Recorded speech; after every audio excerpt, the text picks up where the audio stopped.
Let us pray. Father Yahuwah, we thank Thee again for another beautiful day. This is the day that Thou hast made, and we are glad, we rejoice in Thee, Father. We thank Thee for this day, Thy Sabbath, that we may come before Thee and gather in Thy name, in Adonai Yahushua HaMashiach, to receive of Thee Thy word, that we may grow and become stronger in righteousness and in truth. Cover us by the blood of Yahushua HaMashiach, and wash us clean by Thy word, Thy truth, that we may be worthy of Thy presence. We thank Thee, Father, for all that is good from above, Thy loving kindness and Thy truth, Thy righteousness, Thy mercy, Thy grace, Thy wisdom, knowledge, and understanding. We pray that we become worthy of Thy presence as we choose to follow Thy way over the ways of this world. In Yahushua's name we pray. Amen. Amen. Today is the 22nd day of 13th lunation of year 6005, and we are continuing our study of book of Proverbs, Proverbs chapter 26. Proverbs chapter 26. As snow in summer and as rain in harvest, so honor is not seemly for a fool. As the bird by wandering, as the swallow by flying, so the curse causeless shall not come. A whip for the horse, a bridle for the ass, and a rod for the fool's back. Answer not a fool according to his folly, lest thou also be like unto him. Answer a fool according to his folly, lest he be wise in his own conceit. He that sendeth a message by the hand of a fool cutteth off the feet and drinketh damage. Proverbs chapter 26 verse 7. The legs of the lame are not equal, so is a parable in the mouth of fools. As he that bindeth a stone in a sling, so is he that giveth honor to a fool. As a thorn goeth up into the hand of a drunkard, so is a parable in the mouth of fools. The great Elohim that formed all things both rewardeth the fool, and rewardeth transgressors. As a dog returneth to his vomit, so a fool returneth to his folly. Seest thou a man wise in his own conceit? There is more hope of a fool than of him. Proverbs chapter 26 verse 13. The slothful man saith, There is a lion in the way, a lion is in the streets. As the door turneth upon his hinges, so doth the slothful upon his bed. The slothful hideth his hand in his bosom, it grieveth him to bring it again to his mouth. The sluggard is wiser in his own conceit than 7 men that can render a reason. He that passeth by and meddleth with strife belongeth not to him, is like one that taketh a dog by the ears. As a madman who casteth firebrand, arrows, and death. Proverbs chapter 26 verse 19. So is the man that deceiveth his neighbor, and saith, Am not I in sport? Where no wood is, there the fire goeth out, so where there is no talebearer, the strife ceaseth. As coals are to burning coals, and wood to fire, so is a contentious man to kindle strife. The words of a talebearer are as wounds, and they go down into the innermost parts of the belly. Burning lips and a wicked heart are like a potsherd covered with silver dross. He that hateth dissembleth with his lips, and layeth up deceit within him. Proverbs chapter 26 verse 25. When he speaketh fair, believe him not, for there are 7 abominations in his heart. Whose hatred is covered by deceit, his wickedness shall be shewed before the whole congregation. Whoso diggeth a pit shall fall therein, and he that rolleth a stone, it will return upon him. A lying tongue hateth those that are afflicted by it, and a flattering mouth worketh ruin. Proverbs chapter 26 verse 1. As snow in summer, and as rain in harvest, so honor is not seemly for a fool. The English word seemly here, in our modern day connotation, is better understood as something that you want to avoid at all cost. Imagine as a farmer, you worked all season, from the spring through the heat of the summer, and now it's harvest time. And right before you harvest, torrential rain or hurricane comes and wipes down your entire harvest crop. How would you feel? It would have been better if you're going to get ruined, it got ruined sooner. That way, at least you didn't have to exert all that extra effort during the heat of the summer, breaking your back in the field. That's how terrible, how horrendous it is for a fool to receive or be in honor. Sadly, ways of this world, all the honorable positions seemingly either are occupied by the fools or supported by the fools. Now, first of all, in order to understand what Bible is talking about here in proper context, you have to know what it means, this word fool. We know from various places in the Bible, the definition of a fool is someone who is void of understanding, wisdom, and knowledge. But it gets even simpler than that. We sing about it. One of the Proverbs, and I'm sorry, not the Proverbs, Psalm, actually there are a couple of places that has a very concise definition of fool. A fool is someone who says there is no creator, which is appropriate definition for a fool. No intellectually honest person can ever say there is no such thing of any kind, because it is intellectually impossible to prove negative. You cannot prove that something does not exist. Why? Well, because in order to prove it, whatever you're talking about doesn't exist, you have to know everything about everything and look through every field, every possibility, and then one by one you have to verify it's not there.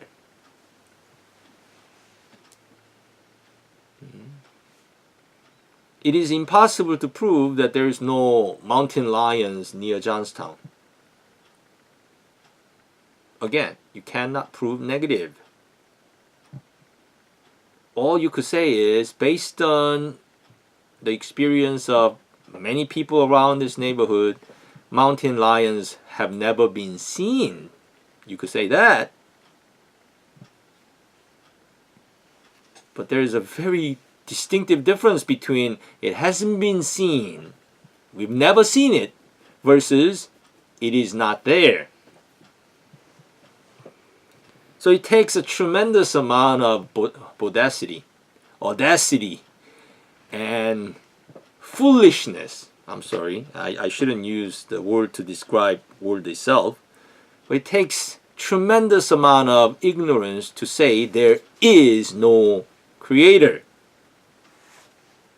But that's exactly what the science, falsely so-called, preaches. So, what do they end up with? Just as horrendous as the heavy rain right before the harvest is to a farmer, or middle of the summer, snow comes down and kills the crop or damages it, frostbite overnight. The outcome or the end result of honoring the fool gives people with what?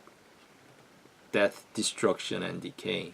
They end up with all kinds of problems. Now, having been instructed what a fool does or what a fool is, when fool is spewing nonsense, What is the wise person to do? Do you go out there and try to preach, correct, rebuke, debate, argue with the fool? No. No. Well, a few verses later, Bible will tell you how to deal with the fool. Let's continue with the verse 2. As the bird by wandering, as the swallow by flying, so the curse, causeless, shall not come. What's verse 2 talking about? There is always a causality. That's what verse 2 is talking about. So the curse, causeless, shall not come. Curse always comes because there is a cause for it. There is no such thing as causeless curse.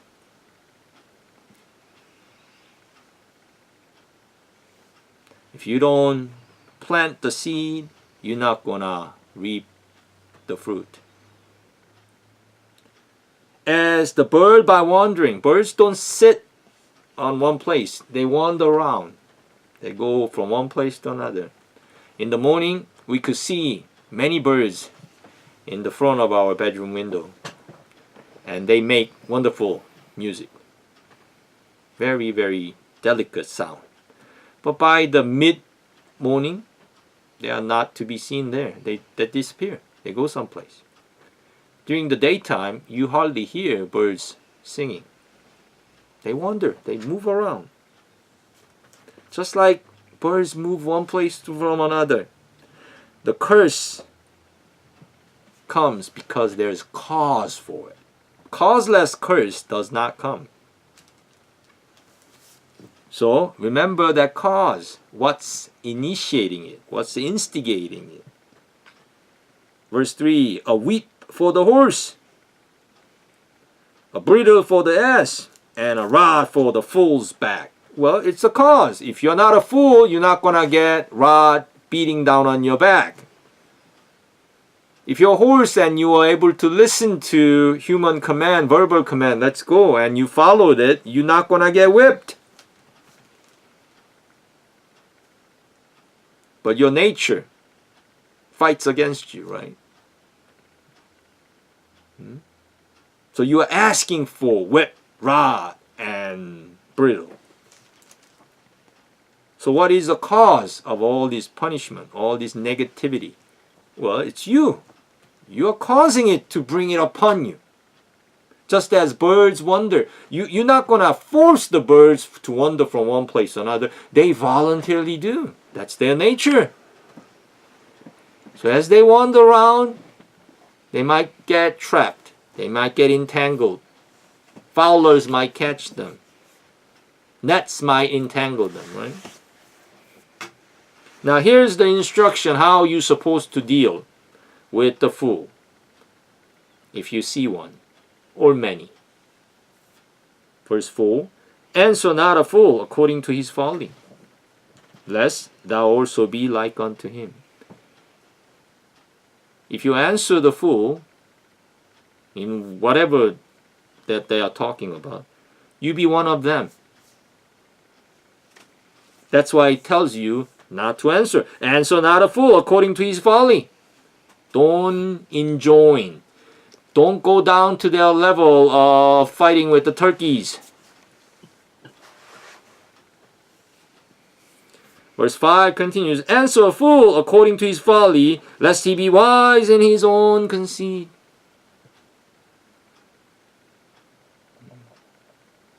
You're supposed to answer a fool according to his folly to prove what a fool he is.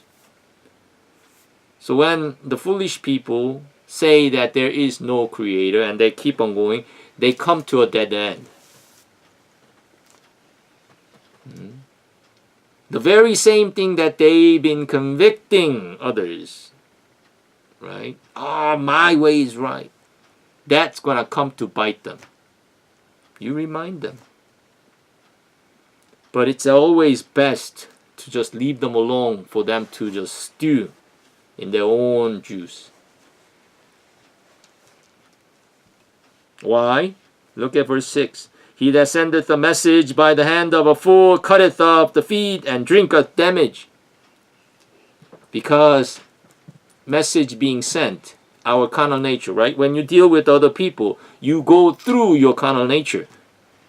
You have your emotion, your tendency, your habits, your likes and dislikes. That's what the messenger is, right? Even if you try to tell them wisdom, knowledge, and understanding, you still have to go through your tongue. And if that messenger happens to be a fool, guess what's going to happen to you? You're going to end up cutting your feet and drinking the damage. Oh boy. So it is better, if you don't know, if you don't have word of Yahuwah by the spirit of Adonai Yahushua, it is better to bite your tongue as far as dealing with the fools are concerned. Just smile and move on. Because more than likely, if you try to quote-unquote talk some senses into them, you're going to get entangled with the fools in process of debate and argument.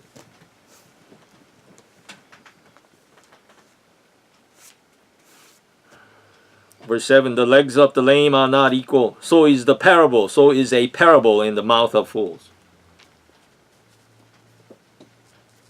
Your flesh can never obey Yahuwah. Neither does it choose to. So by definition, it is a foolish thing. Do you understand?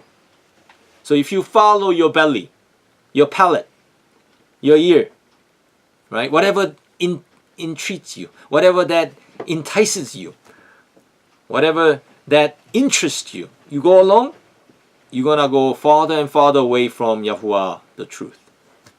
Because you are sowing, you are investing in your carnal nature. Bible tells us not to do that. Verse 7 is another reminder. Legs of the lame are not equal. So is a parable in the mouth of fools. Even if you try to tell the truth, it still comes out unequal, lame. Verse 8, as he that bindeth a stone in a sling, so is he that giveth honor to a fool. What's going to happen if you bind the stone in the sling? You are swinging at it, and you're supposed to let go of one side, and the stone goes out with a tangent to the rotation. The modern day equivalent of binding stone to a sling will be someone trying to shoot a gun with the muzzle completely welded shut. What do you think will happen if you pull the trigger on a gun like that? Muzzle or the chamber will explode, right? And in the process, what's going to happen to you, someone who's pulling the trigger? Oh, you're going to be in a lot of trouble. You could get hurt. Maybe you could even get killed. But that's what a fool does. As he that bindeth a stone in a sling, so is he that giveth honor to a fool. So this is a parallel passage to verse 1. So honor is not seemly for a fool. Do not give honor to a fool. You see anybody who says, oh, the world is billions and billions and billions of years. You just, okay, let them stew in their own juice. Let them speak. Lately, the latest fad in American politics by these upcoming freshman member of Congress, especially such as Alexandria Ocasio-Cortez, 29-year-old ex-waitress. I thought she was a bartender. She's not. Waitress. She's saying that, if we don't change everything drastically in little more than 12 years, the earth will just shut down. Everybody will be underwater because the polar ice caps gonna melt. She doesn't realize that floating ice, when it melts, it doesn't change the height. Only the land ice can add more water. And then we're gonna have droughts in the Midwest. The river is going to overflood. The earth will not be habitable. That's what she believes. Less than 12 years. And she's adamant, saying that, oh, the scientists have unanimously concluded that's the case. Really?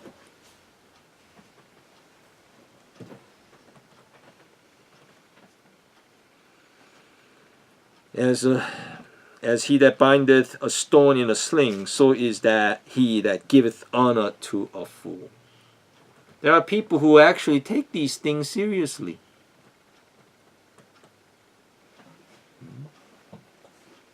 These demagogues, these people who's been alarming for their political gain, they've been saying this for as long as I've been alive. So they've been wrong, consecutively, consistently wrong for about half a century, at least. Yet there are people who give honor to such people. Verse 9, as a thorn goeth up into the hand of a drunkard, so is a parable in the mouth of fools. This is also a parallel passage for verse 7. Verse 10, the great Elohim that formed all things, both rewardeth the fool and rewardeth transgressors. What's the difference between fool and transgressors? Transgression can be done by person who admit that there is a creator, such as devil himself. Think about Satan. Is he a fool? Is he? No, no way. No, he knows in every fiber of his being, he knows Creator Yahuwah created heaven and earth. So in that context, in that connotation and definition, he's not a fool. But he's definitely transgressor, right? Because he willfully break Yahuwah's commandment. Verse 11, as a dog returneth to his vomit, so a fool returneth to his folly. One of the main reasons why I like KJV is because it is very clear about a couple of things when it comes to English verb. It is very clear about the person. Is it third person or second person or first person? It's very clear. So returneth here is the third person. And it also is very clear about the tense. It would be a big problem if Bible was written in such way as this. As a dog returning to his vomit, so a fool returning to his folly. Then that'll be a big problem for everybody. But thankfully it doesn't say returning or have returned or returned. No. Returneth. This has to be understood properly. Something that this person does regularly, consistently, continually. Not once in a while. Not like you happen to make a mistake and you return. No. Returneth. It's his nature, his being. Like I breathe. He breatheth. As long as you live, you're going to consistently, regularly, continually keep on breathing. So please don't make mistake thinking that, oh, I have returned back to my old ways. Time and time again. So I must be a fool. No. It's not that clear cut. It's not that simple like that. Don't be misunderstood. You might have multiple times where you have gone back. But was it something that you habitually, continually, consistently, every day doing without having conscience? Or was it something that you once you found out that you have gone back, it really, really bothered you. It's something that you really don't want to do, but you just happen to have gone through it. It's not the same thing. Now, just to make the matters clear for understanding, verse 12 comes after verse 11. Seest thou a man wise in his own conceit? This is the man who goes back to his old ways, follies. When you recollect many times or few times that you have made a mistake, you have done something that you are not happy about, you have done something that you know it was wrong to do, yet you look at it and you say, oh, I really, really shouldn't have done that. I hated myself for doing that. Then you are not this man that is wise in his own conceit. Wise in his own conceit is doing things against Yahuwah's creative design, yet he is adamantly proud about it. Seest thou a man wise in his own conceit? So Satan fits this description. He is wise in his own conceit. Yet, by the definition of the Bible, he's not a fool because he admits there is Elohim. He knows there is Elohim. But what does it tell you on verse 12? It's the second part. There is more hope of a fool than of him. So someone who is wise in his own conceit is worse than a fool. Verse 13, the slothful man saith, again, saith means something that he's doing consistently, continually, every day, predictably. So if you say, oh, I don't want to go out today because I'm sick. That's not the same as saying, oh, I can't go out today, tomorrow, day after tomorrow, every day because there's a lion outside. It's not the same. You have to be able to tell the difference. In fact, when you follow Yahushua, there are times he tells you to rest. There are times you should wake up early. There are the days you should stay up late. But it shouldn't be ongoing, habitual, continuous thing. So what does the slothful man saith? There is a lion in the way. A lion is in the streets.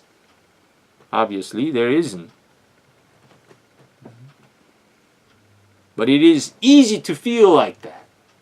Last couple days, we've been doing paperwork for Rachel and Hannah's college preparation.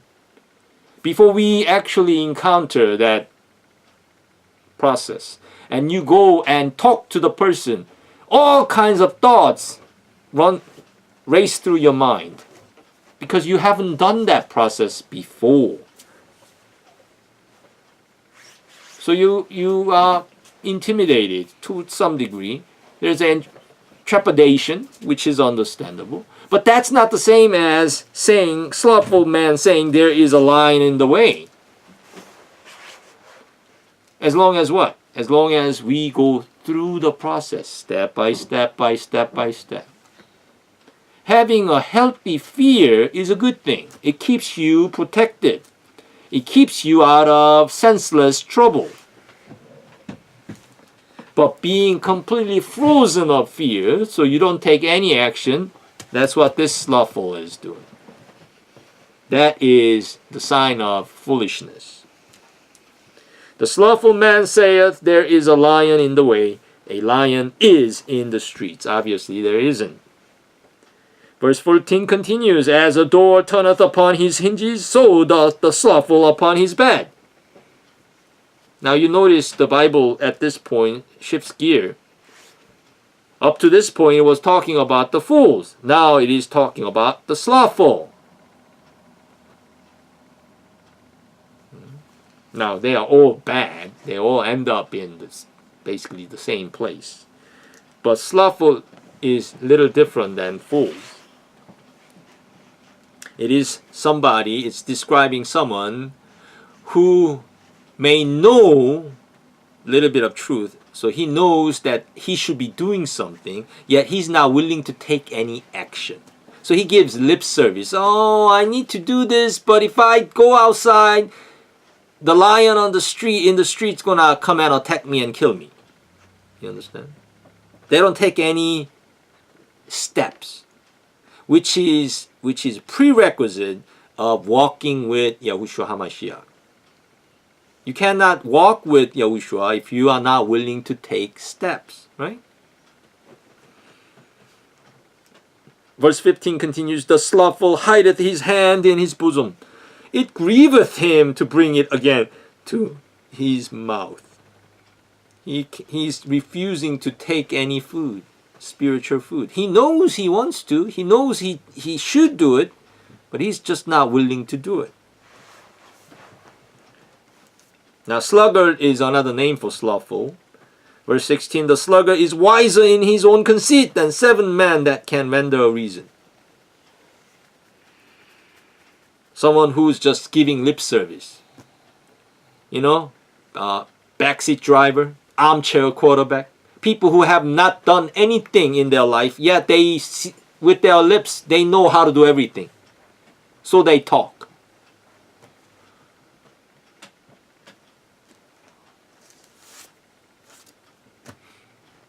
I mentioned about AOC, Alexander Ocasio-Cortez. 29-year-old waitress. What kind of business has she run? What has she done? Yet, she's a champion to save the world. At least in her sight. At least in her view, she's wiser on her own ways, in her own view, wiser in his own conceit than 7 men that can render reason. And she says these things, blatant lies. Science has unanimously concluded that we have less than 12 years to make a drastic change. No more cars on the road, okay? No more internal combustion engines at all. Everything has to be electricity. She doesn't know where electricity comes from.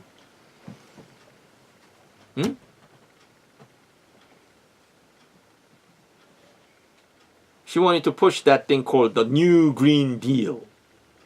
In 10 years, convert everything into no pollution. As if it was possible. And let's say, for some miracle, for the sake of an argument, let's just argue that in 10 years, America becomes completely green, according to her definition. What about China? What about India? What about other undeveloped countries that are pumping out this massive amount of greenhouse gas? Carbon particles.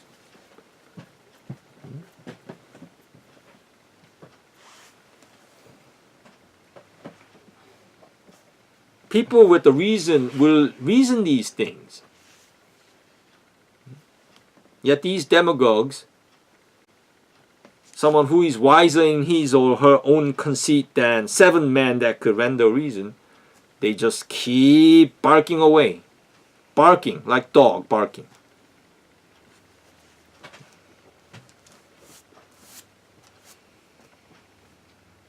Verse 17. He that passeth by and meddleth with strife belonging not to him is like one that taketh a dog by the ears. When fools are barking, leave them alone. But at least you have to discern it. You have to realize it is a foolishness that they are engaging in. Because if you don't, that means you are one of them.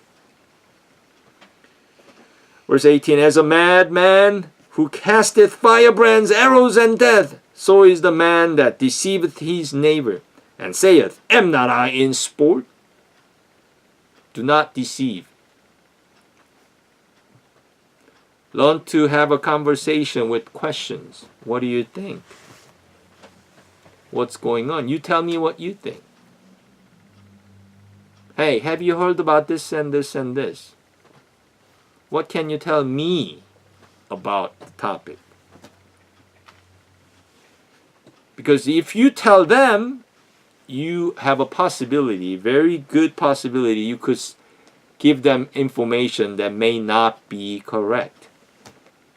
So just approach with the inquisitive mind and ask and let them do the talking. That way also you don't end up in argument. There's nothing to argue about. If I happen to talk to Alexander, I'll just ask questions. So what do you stand for? What do you say? Why do you say that? Where are the evidences?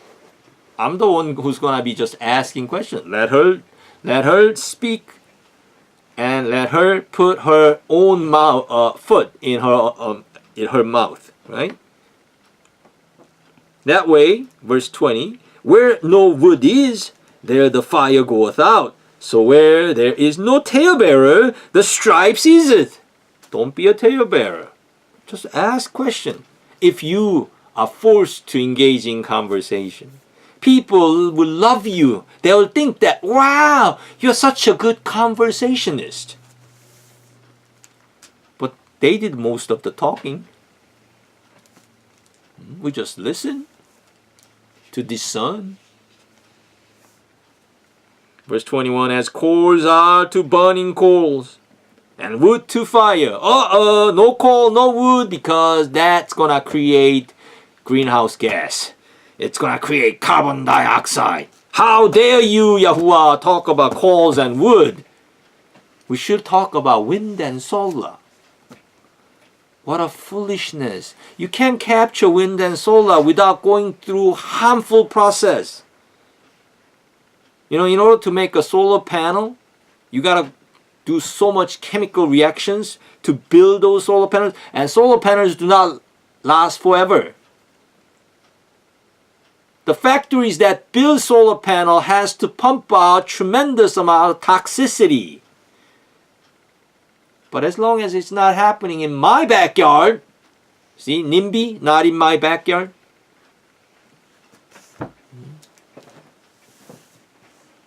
You have to be able to think holistically. You know, when Tesla came out with popular electric cars, I couldn't help but laugh. Having the engineering background, yeah, electric cars are cute. It gets better energy efficiency if you only see the last stage of it. Okay? But in order to generate that electricity, you need something a lot more powerful than the solar panels or wind grid. So energy of that electricity come from the electric grid, which has a nuclear and coal and natural gas connected. So the end user might not be burning fossil fuel directly, but he is burning it indirectly. Why is that any better then? Oh, you just concentrate the pumping of the environmentally hurtful gases in just one concentrated location, instead of just thinning it out so the nature could take care of it, neutralize it.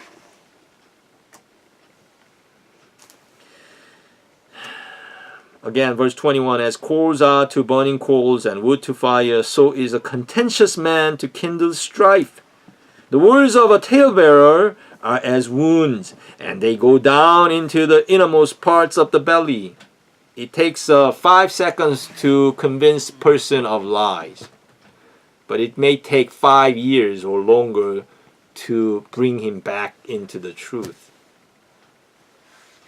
How long does it take to burn down a house or a building? A day? 2? How long does it take to build it? Weeks? Months? How long does it take for a man to die? Bullet between the ears. Moment. How long does it take for that man to get to where he was? Decades. Truth takes work.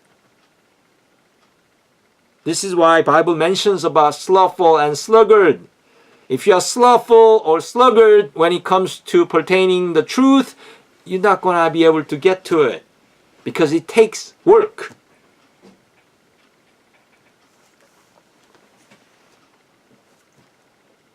Verse 23, burning lips and a wicked heart are like a potsherd covered with silver dross. It looks like something that really it isn't.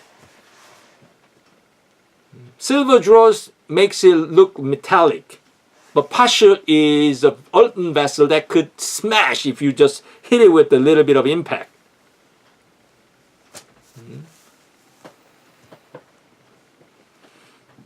Verse 24, he that hateth dissembleth. Dissemblance means separates, destroys. With his lips. Again, he that hateth, not somebody who once or twice hated, but he that hateth, ongoing, regularly, continually, consistently. Okay?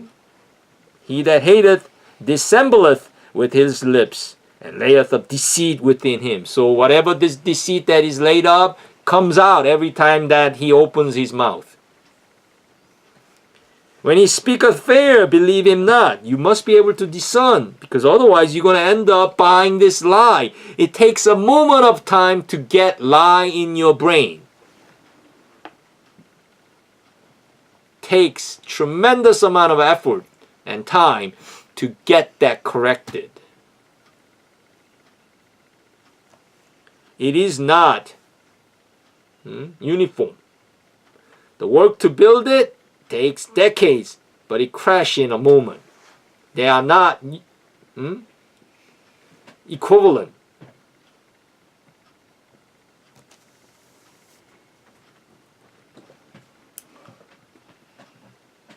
When he speaketh fair, believe him not. Why? Because there are 7 abominations in his heart. 7 here denotes spiritual meaning complete. Complete. 7 abominations in his heart. Whose hatred is covered by deceit. His wickedness shall be shewed before the whole congregation. Those who have eyes to see, they will be able to tell. Whoso diggeth a pit shall fall therein, and he that rolleth a stone, it will return upon him. Unless Yahushua comes back next 15 years or so, you're going to be able to confirm the lies of people like Alexander Ocasio-Cortez or any other alarmist. Next 20 years, you will look back and say, hey, Alexander, are you ready to ask for pardon? Ask for the forgiveness and say, I'm sorry, I agitated these people back in 2019? Well, I got a news for you. I've seen a lot of alarmists come and go. They never ever stick around to say apology. I'm sorry, I was wrong. Because people like that don't become alarmists in the first place. They always come up with more excuses. They never admit their mistake. That's why the Bible tells you, seest thou a man wise in his own conceit? There is more hope of a fool than of him. See the sluggard that is not willing to learn from his mistake, to be corrected of his ignorance. Do you see the sluggard that is wise in his own conceit? The 7 men that can render reason? There is more hope of fool than of him. So these people have hateful message, whose hatred is covered by deceit. His wickedness shall be shewed before the whole congregation once the time passes and once their claim, their convicted claim, they have a burning lips, they speak sharply, yet given enough time, everybody will want to see, hey, what you used to talk about, it never panned out, it never came to true.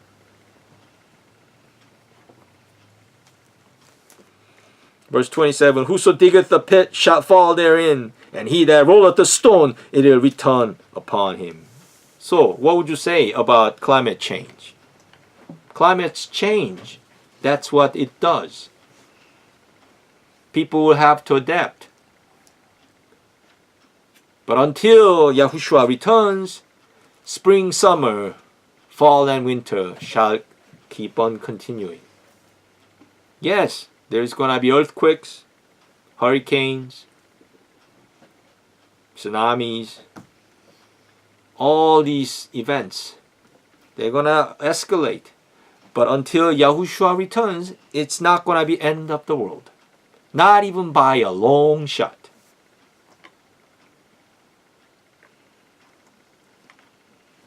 Yet, there are people who are digging a pit and rolling a stone. And Bible tells you the very same thing that they've been warning about, that's going to cause their own demise. Verse 28, a lying tongue hateth those that are afflicted by it, and a flattering mouth worketh ruin. I've been telling you about President Moon Jae-in, South Korea. He's entering his third year of presidency, and just short 24 months, he has ruined Korean economy and weakened its strength, military power, so much. People are worried that, if we have to endure through another 3 more years, we may never recover. I hope it doesn't come to that for the people's sake. But they are getting what they asked for. Moon Jae-in became a president, less than 50%. Less than 50% of the voters voted for Moon Jae-in. Those who voted. Because there was a three-way battle. I think he got about 40%.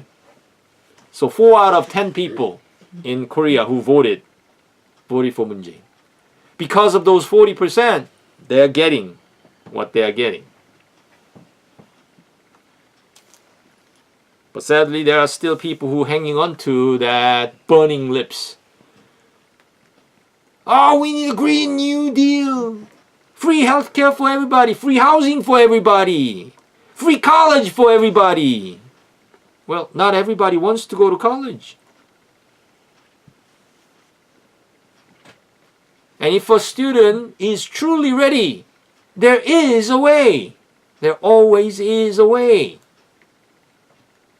You don't have to universally offer everybody everything.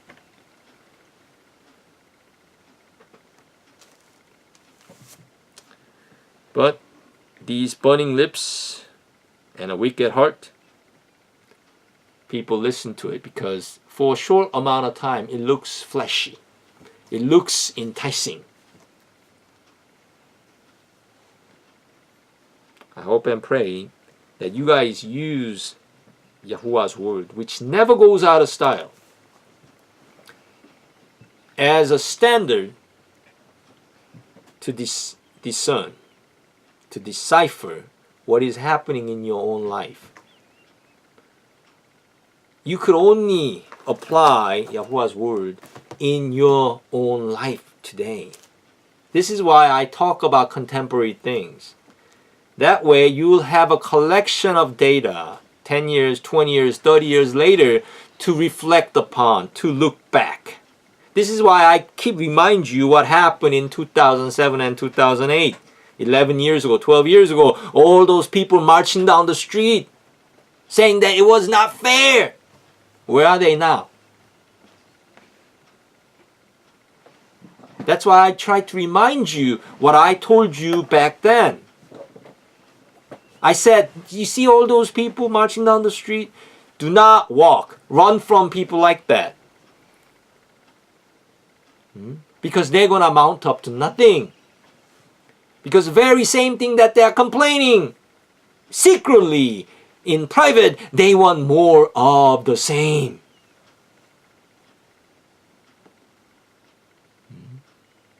Why would you listen to or become enjoined with people like that? The very same people who are complaining about drugs, right? Drugs are problem, drugs problem. Yet, when they are stopped picketing, when they go back home, they are shooting drugs. Would you listen to people like that? Hypocrites. Either they are willful hypocrite or they are unknowing, ignorant fools. Either way, you don't want to be part of those people.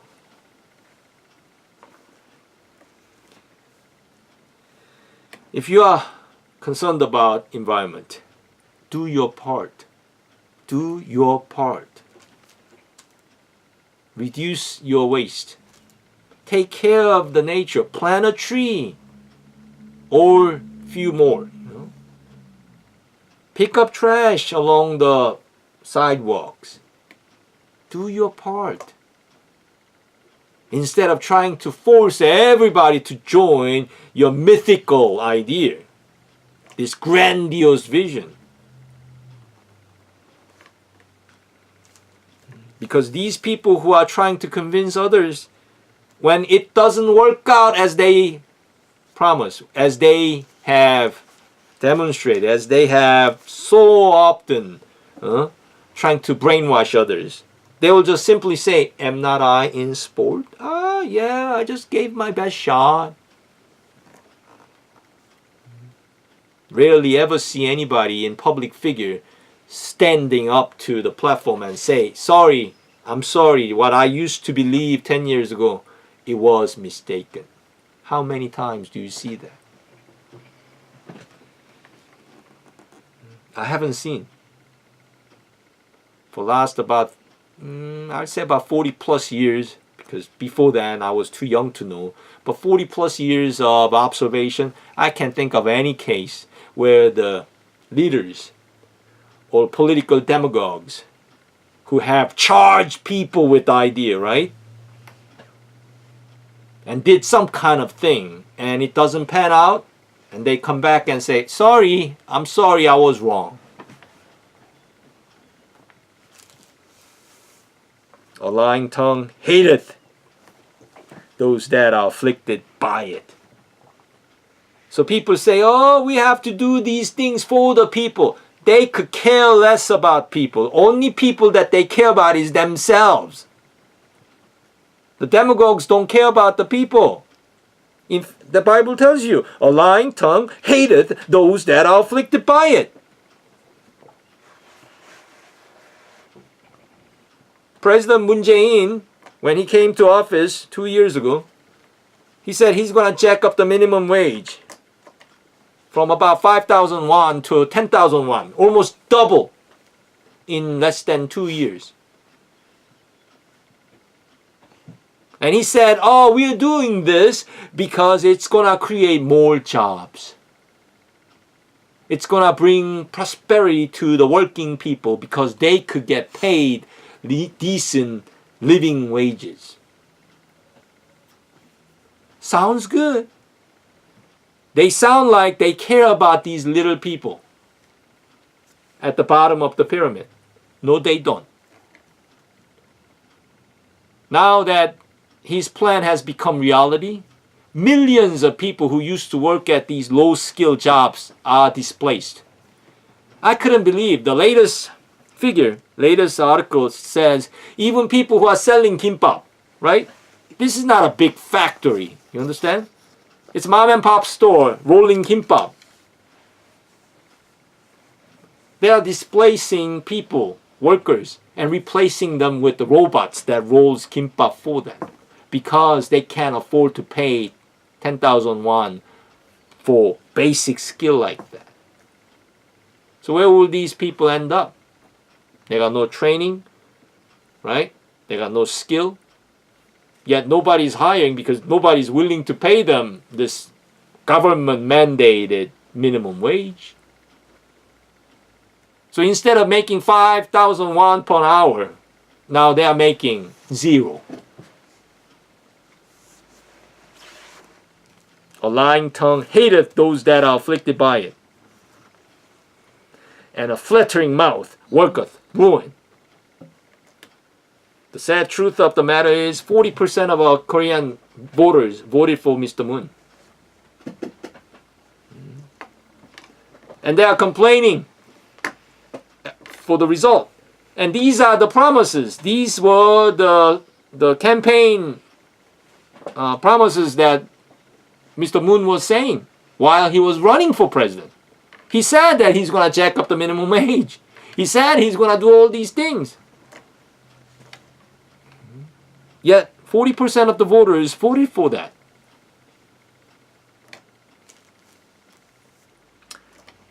England is deciding how to get out of European Union by tomorrow. And they ran out of option. And that's going to cause a lot of people a lot of headache too. Pain and suffering. Millions of people job security will be in the line. They're going to lose their work. They're going to have to pay more. But when the English people were given the opportunity to vote, they had no idea. They were not informed. They just voted because they felt like it.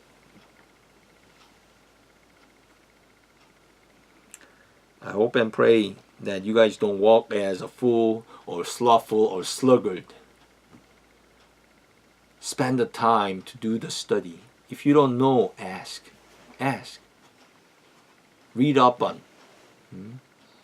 So you don't get swept away by demagogues such as Alexander Ocasio-Cortez or President Moon of South Korea or late Hugo Chavez of Venezuela. All these other demagogues that they all promise you utopia, paradise, without you doing a lick of work. That's the bottom line. You don't have to do a thing. Then you should know instantly, wait a minute, that can't be. Because anything that is worthwhile has to be done by blood, sweat, and tears. You have to put in the time, effort, and money to get it done. Nothing happens by chance in this world.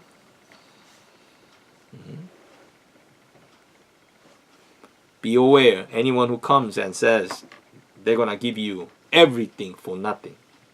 Hey, by the way, isn't that one of the promises that Satan gave to Yahushua? You just kneel down to me and I'm going to give you all this worldly glory. Remember that? You don't have to do hard work. Thank goodness Yahushua didn't buy that lie. If you want something in this world, work for it. Pay the price. Do the proper steps.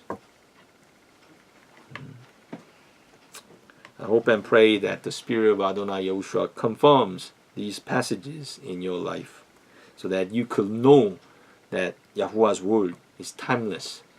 It never goes out of style. And as long as you adhere to it, Yahushua, the word of Yahuwah, is going to protect you and keep you in the right path. Let us pray. Father Yahuwah, we thank Thee again for another beautiful day. Allow us to walk before Thee in Thy Son Adonai Yahushua's name today. Let us bear much righteous fruit. We do not want to be a fool, and we do not choose to be a sluggard or slothful or a talebearer or one that deceives the neighbor or be a madman or meddle with the stripe that does not belong to us. Or we don't want to be filled with the hatred. Father, allow us to remain in Thy image. Let us be more like unto Thee. Speak the truth and walk the truth in righteousness. Be able and willing and ready to work. Do good work of evangelist, that we may partake in the joy of harvest. We thank Thee, Father, for granting us opportunity to walk before Thee. In Adonai Yahushua's name we pray. Amen. Amen.